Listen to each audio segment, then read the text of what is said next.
It's about that time where you're going to have baked goods for the bake sale. This could be the bake sale for anything. Fundraisers, they're coming up. It's a busy time. Claire Tansey is here with some go-to recipes. And good morning, honey. Good morning. I love that you were thinking of me when you were thinking of this segment. I was making this yesterday, and I'm like, oh, triple chocolate brownie cookies. That is the best If I could think of thing anyone ever. in the world, I'm going to have a hard time getting you to not eat this dough. Yeah, I'm going to try not to.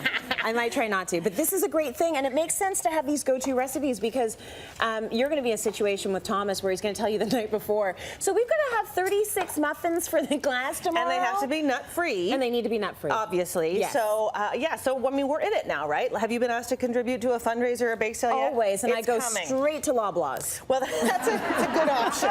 It's a good option. Why don't you crack that egg into there? So these are 3 really easy recipes. They're all what I like to call bowl and spoon. Just chuck that.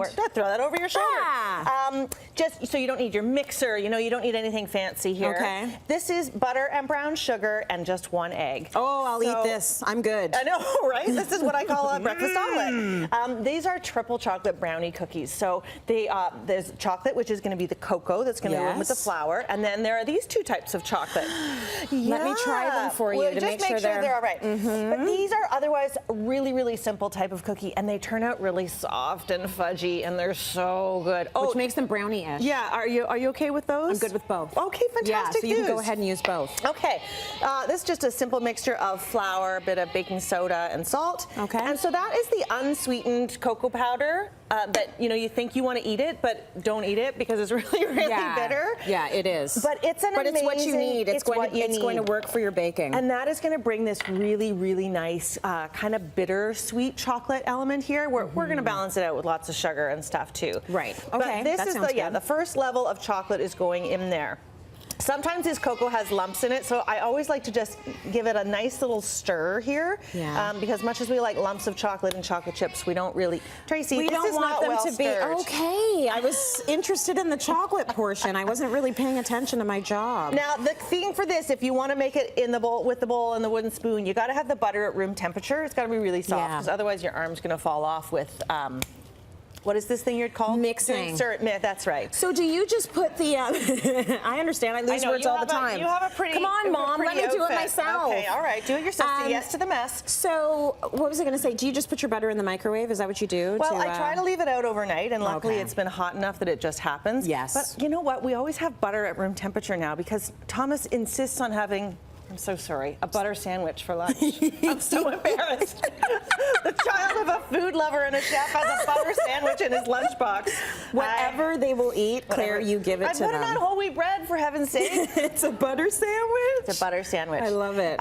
So you can see that already we're in Happy Tracy Town there with the lovely chocolate. I did put a splash of vanilla in there. Yeah. And as an option, if you weren't doing this for kids, a little bit of either brewed espresso or instant coffee powder, because you know that always makes chocolate taste more chocolatey. It does. It's an amazing thing. I love it. I love adding it to everything. Okay, well, whatever. Take over, Mom. All right. So you just give it a little bit of beans in there, and then you put in your chocolate chips, and that's it. You cook it up, and then they're soft. And do you need to have one? I need to at least. I hope we got shots of these before the show, because I'm eating it. Yeah, they're good. So really nice and dense and fudgy and really soft. That's because we use brown sugar in that.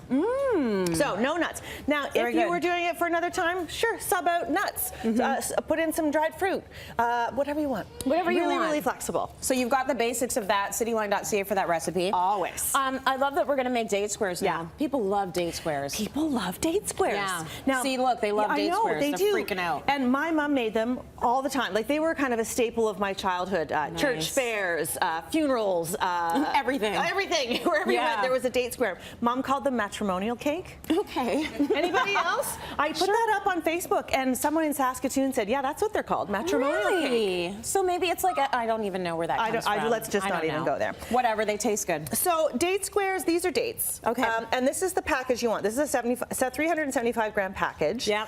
It looks like the oldest, saddest pack of dates that you ever did see. And it really does. You've already got one of these in your pantry from 2 years back. Yeah. Still good. Still good. Dried fruit doesn't go bad. So they really do last forever. They really do last forever. Because we do still have dates in our cupboard right now. I was debating what to do about it. Totally. Because what I'm going to do is rehydrate these. these before I turn them into date squares. Okay. So you just take this entire package and kind of cut it up. You do remove the plastic.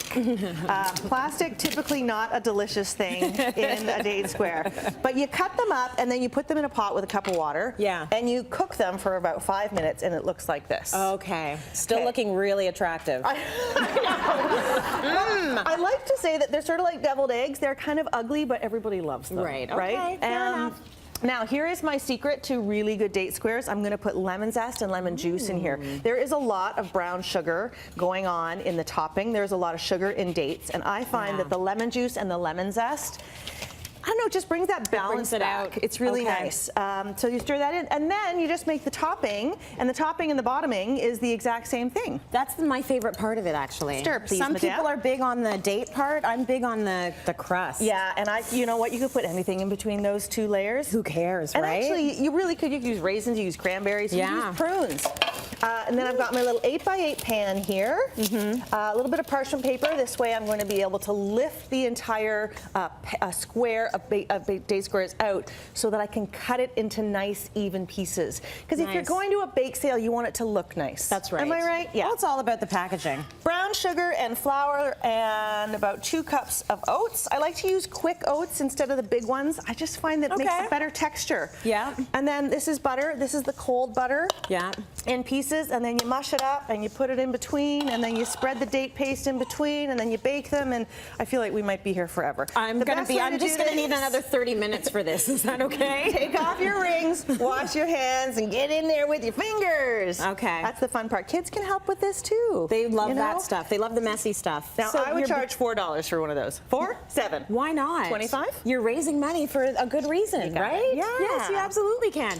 I love that you can make them yourself. You can make sure what is in the recipe, which is really important these days because the allergies they're all over the map, right? It's all over the place. Yeah. And you know, if you need to get the special oats that are uncontaminated and all that stuff, like you can do it yourself. Yeah. Yeah. Cityline.ca for these great recipes. Thanks for getting us ready. Always it's ready. Good to think about these things.